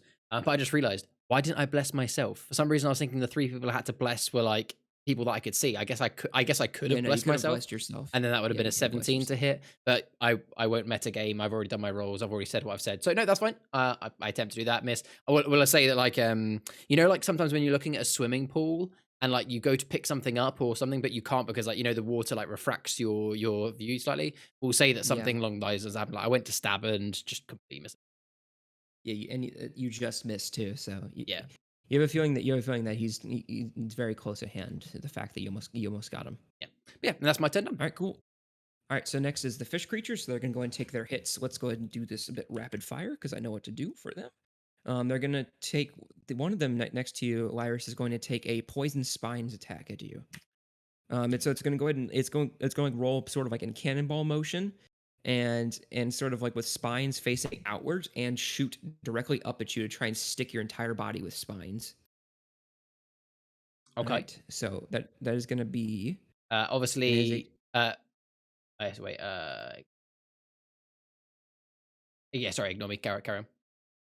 and he's rolling, and that is a 14 to hit. That is a miss.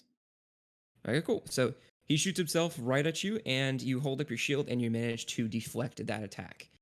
The other guys back there are gonna do the 3 fishmen back here that are attacking Pernicus and Brythe are going to go ahead and make bite attack as well. The one on Brythe's the one on his right, he rolls an 8 and he misses the bite, so he's able to go ahead and sort of maybe hold up like a piece of driftwood that he picked up in the swamp, and he manages to kind of hold it at bay and then kind of throws it back, and he's able to deflect the bite with that way. And the 2 around Pernicus are both going to take their attacks. First one is 15, almost hits, but does not, and he goes and tries to bite it, but once again, their armor is very hard to attack, showing the strength of Steel Fist Legion armor. And the last one is an 8, so they managed to deflect all attacks back there. So they are sailing back there. They're doing great. Yes. This ain't their first fishing trip.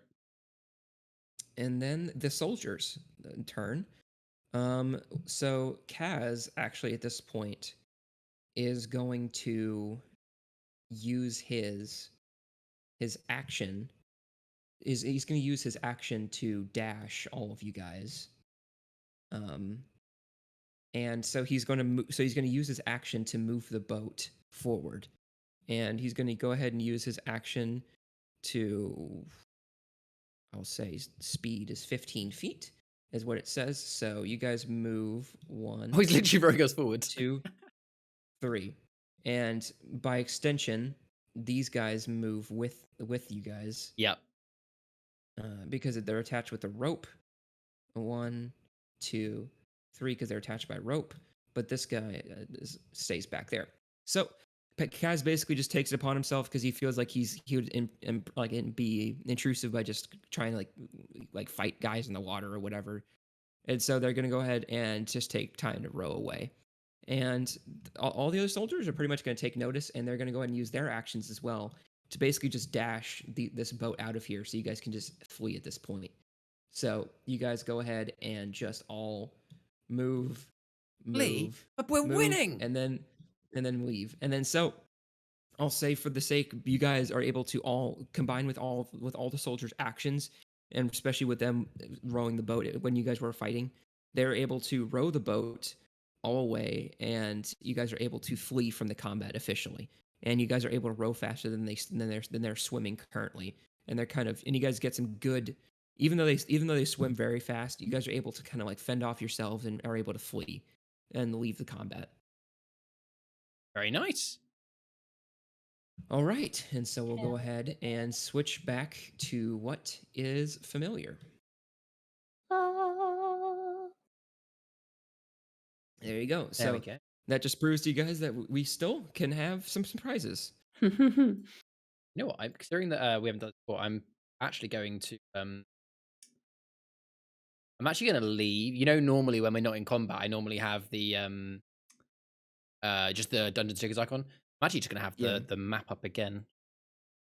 Okay, so speedily rowing away from that fight, you guys get a sizable distance. Like with everyone rowing at once, you guys manage to significantly speed away from all of the monsters attacking you, and all the fish creatures that finally got off your tail.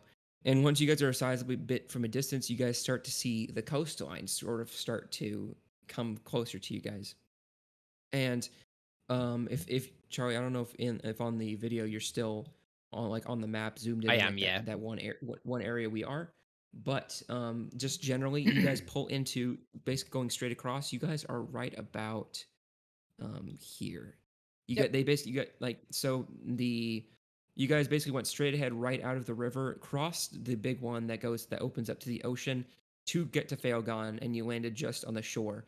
Now, one so when you guys get closer to the shore, you notice it's a rocky like beach, and then you guys took like sort of dock there and land, but then it's a basically straight up vertical climb for a while, as basically there's a giant rock wall, which you can see why people weren't worried about people trying to get here, because you have to climb a couple. I would say it's just like a sheer like 100-foot rock wall, Oh, Jesus. basically. Yeah, and they weren't really worried about them get people like that's why a lot of the Steelfist Legion aren't really worried about people coming in this way, is because not a lot of people can make that kind of climb and come back okay. And so Kaz kind of just like he docks for a second. He's like, okay, okay. Is that your first encounter with them? I'm not hurt. But what the fuck was that? What are those things? So those are the creatures that we have been fighting up in Especia. And we fought, you know, the earthquake that I mentioned recently in the large creature? Yeah, imagine one of those, but significantly bigger. Now,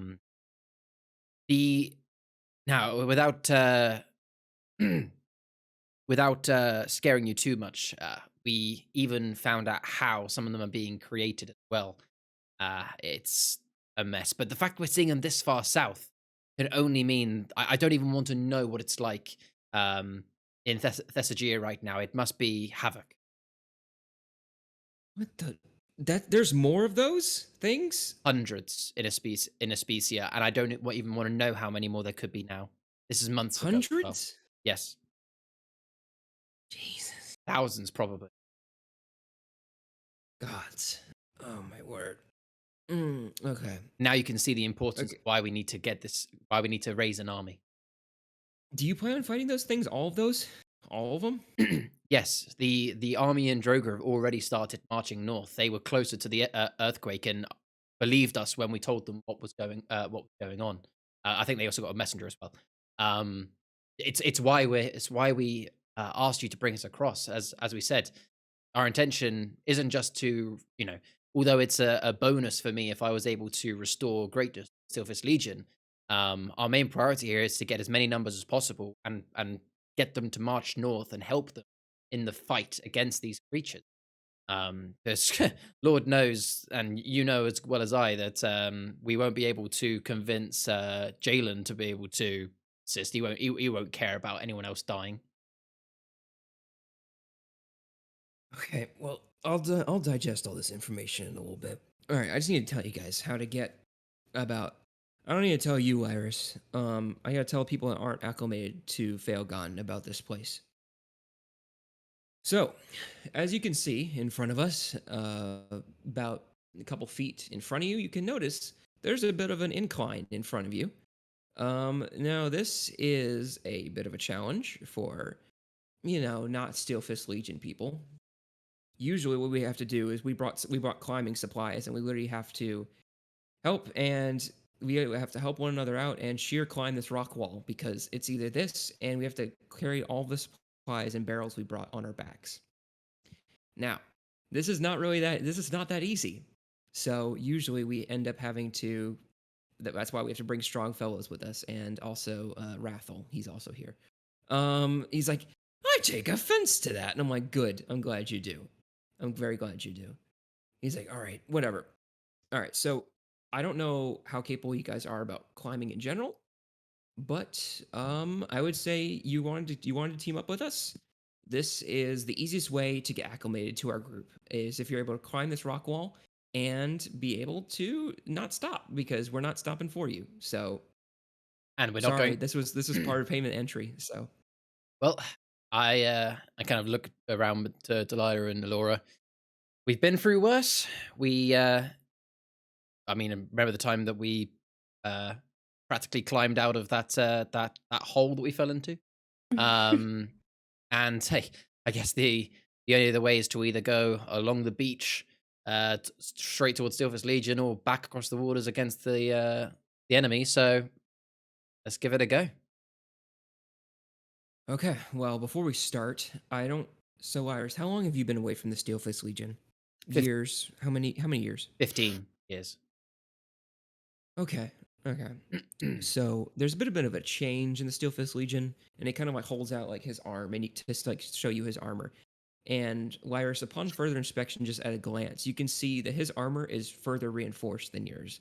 His armor has been is just, and as you look at Pernicus, Brythe, and Rathel as well, they're all wearing the same version.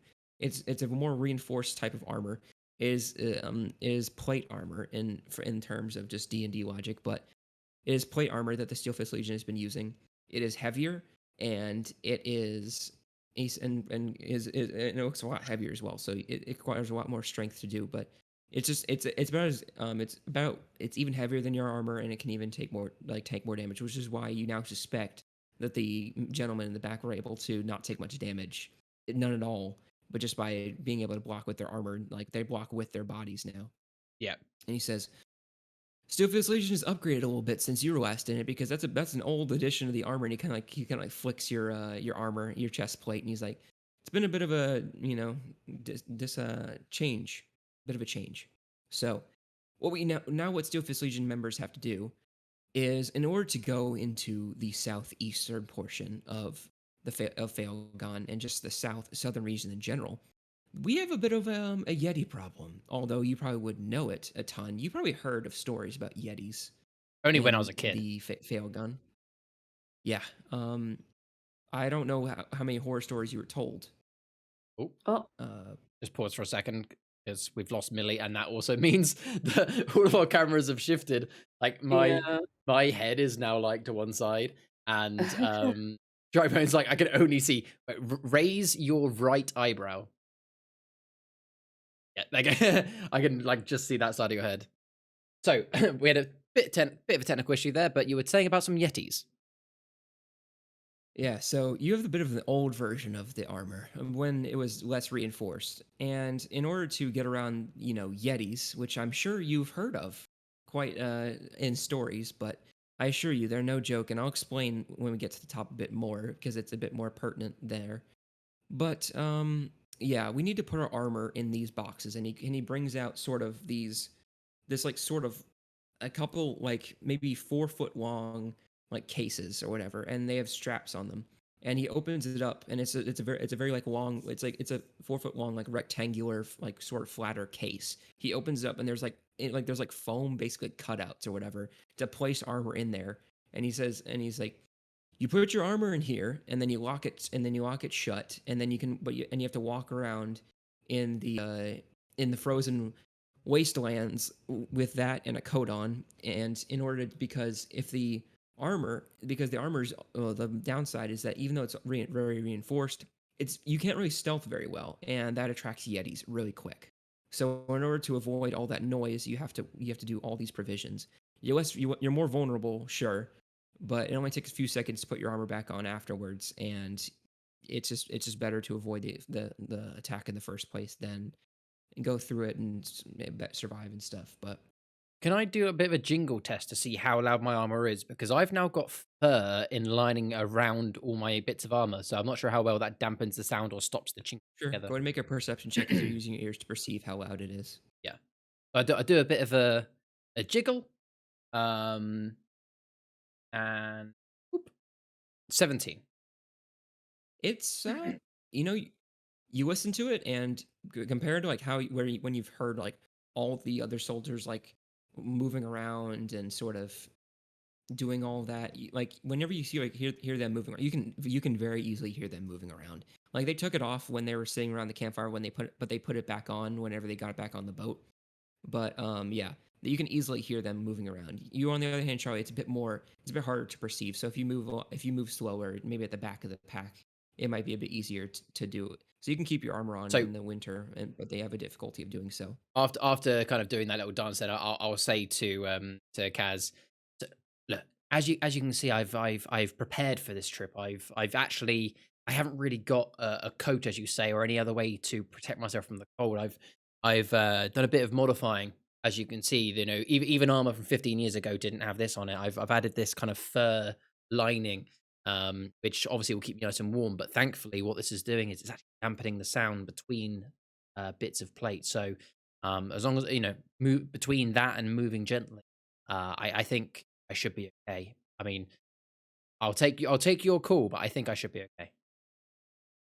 Yeah, you should be fine. I'm not really worried about it. The old armor version was quieter but less protective, but this version is more protective but Hey, less quiet. I'll how about this? I'll walk at the back, so if I do attract a yeti, I'll be the one that gets eaten. It sounds like a good idea to me. And Lovely. he goes and he says, all right, so here's the plan. We're going to go ahead and since you guys are following my orders, since we're in my territory and Lyris is technically as well, we're going to go ahead and leave these crates here. And we're going to take the barrels, which have more important information. We're going to leave those crates here in order for our more of our team to come back this evening. Because we make routine like walks out here. Because you see there's a shack above this rock wall, a bit north of here, where there's a small shack where our units meet up, and we leave our supplies on the shore here for a few hours, and then we come back later in order to retrieve it. It's not the best solution, but it's what we have to do in order to get supplies in and out, especially supplies that are contraband in the Steelfist Legion. So we're gonna go ahead and everybody who's able-bodied and can carry a lot, are gonna take barrels, and you see Brythe and Pernicus kind of like bend down and pick up, and there's like straps on the barrels, and they sort of wear them like a backpack, and then and Kaz does them as well, and they all put their armor in cases, and they put so they have the barrel with their armor on, and then they have like a fur coat on under that, and then they grab, and he's like, all right, so everybody grab what you can. Lyris, would you like to carry a barrel? It's not. I can absolutely take a barrel. Okay, so and he kind of hands you a barrel and you put it on. It's fairly heavy. It's kind of like you don't know what is in this barrel, but it would probably be about like maybe 20 pounds. So it's like it's pretty sizable, but it's not like enough to like make you fall to your feet or something like that. And he's like, all right, ladies, what kind of are you guys good with getting up this rock wall? Do you need any assistance of any sort?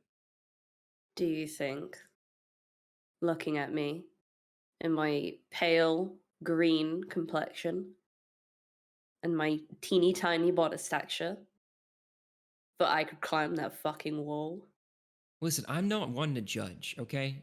You listen, you got magic. I assumed you got that. I have a little. Okay. Okay. All right, so I'm assuming you're all good, because you seem capable. All right, pretty half elf. Where are you? Are you able to Okay, the scale this that's wall? it. That's it. Alright, we're flying. We're fucking out of here. Let's go. Lyris, Flying? you can Are you all right here, or do you want us to carry you up? And I kind of like, I just go, one moment, Kaz. And I just kind of like turn my back to Kaz and just kind of like a bit huddle in with Delilah and Allura and be like, when were you going to tell me you could fly? Listen, okay? Listen. I mean, we're a We- family now. I feel like we should be sharing these things, you know? I mean, if I I, could fly, I would tell you. yeah, well, I mean, there's a couple of things that you could definitely be sharing with us. Just saying, Lyris. For example, Moon Shield. Hey, oh, that's Oh, a, that's a matter for another day. Yeah, All well, right, guys. All right. Chill okay. out. I still feel very sick, okay? I'm grumpy, and this guy is trying to date my sister, and he's trying to date Alora, who might as well be my sister, and I don't like him, and I I'm know. cold. We only need him I'm just for the cold. journey. Okay, so how does this flying work? Is it you? Can you help Laura? I mean, I've never done it before, but I Oh, can okay. I I mean, I can fly, and then I think if I concentrate hard enough, I can have another person I mean, fly as well, and then we could probably carry. under normal circumstances, I would normally say we probably shouldn't test gravity defying magic for the first time in a situation like this. But I guess I guess situations are as they are. Look, I feel comfortable that I can. I mean, I've got a lot of weight. Are you sure? Because I could make you fly, and then I could make No. Laura fly, and then you guys can carry me up. Hey, if you can if you can fly. That's just because it's Yeah, hard. If you can sorry. fly, you try and look. You just concentrate on yourself, and if Laura doesn't have any other way of helping herself, if you want to either carry or if you want to see if you can cast, fly on Laura as well, then go for it. I'll climb. Save your energy. We know apparently there's yetis up there, and we don't want to be yeti spaghetti, so we need to make sure that we save our energy. So, you don't worry about me, Laura. Sorry, Delilah. You just Okay. No, yeah, you can climb by yourself. yeah, you just worry about Yeah. yourself. But okay. And I kind of You're turn gonna back to bring Kaz me and go, Laura, you can just fine. okay, apparently, yes, two of our team will be able to fly. I will be climbing. Fly? Fly. Fly. Okay, Yeah. alright. Wow, okay, well, enjoy the heights, I guess. Okay, well. I'd like to shoot a very skilled bullet at I'd Kaz like to shoot and him. and the Waluigi guy, and just be like, you know, I, I can't help it. I'm just some commoner, but I have a few tricks up my sleeve. And then I'd like to cast fly at 4th level. Please flick your hair like a badass bitch. And I will fix my hair like a badass bitch. And yeah, I'm gonna cast fly on me and Laura. Okay. Hi, bitches. Okay, so alright, so There you go. That's in the so chat. basically, you initiate this fly spell for the first time, and although you were very used to being weightless since you're with your experience with the wispy bottle potion, you were able to sort of cast this spell by you sort of put a hand like on your near your chest, and you go and you sort of just start to literally just float, like literally just start to levitate, and you begin to literally just fly upwards, and you slowly start to go from levitating, and then you feel like you can gain a bit more acceleration, and as you just like you're able to go like 60, you're able to go 60 feet a second, so you literally just before, like, you're able just to like literally just free fly anywhere you want. Hell yeah. Before And we start it's in, ascending. Oh, sorry. no, I was saying this is like the first time you've in a while you felt just completely weightless, like you have no worries in the sky. It's been very liberating. Then before me and Alora rise up, I'm just gonna kind of float in the air, and I'm gonna be like, "Bye, losers, Lyris. If they make fun of you, I'll kill them for you. Don't worry. Bye." She And then didn't we're mean gonna that. fly up. I did. Okay. And then so you and Laura promptly in about like 10 to 12 seconds managed to land on the top of the rock wall, and now you have to wait for them to get up there themselves. Unless you want to just fly around in the air for a while, you can. But otherwise, you just yeah, you do that, and so you or so Rhea, you casted fly on yourself, right? And then you cast it again on Aurora. Yes. Okay, because I think you can only cast fly because it's concentration. So in order to concentrate when you're Oh, flying, you have no, to break sorry. concentration and do it again. Sorry, I didn't cast it twice. I casted it once. I cast it once. But when you cast it using a spell slot of 4th level or higher, you can target an additional creature. Oh, okay, right. Yes, Ah. that's my mistake. All right, cool. That makes sense then. All right, and I So then was casting it at thinking about 4th Kaz level.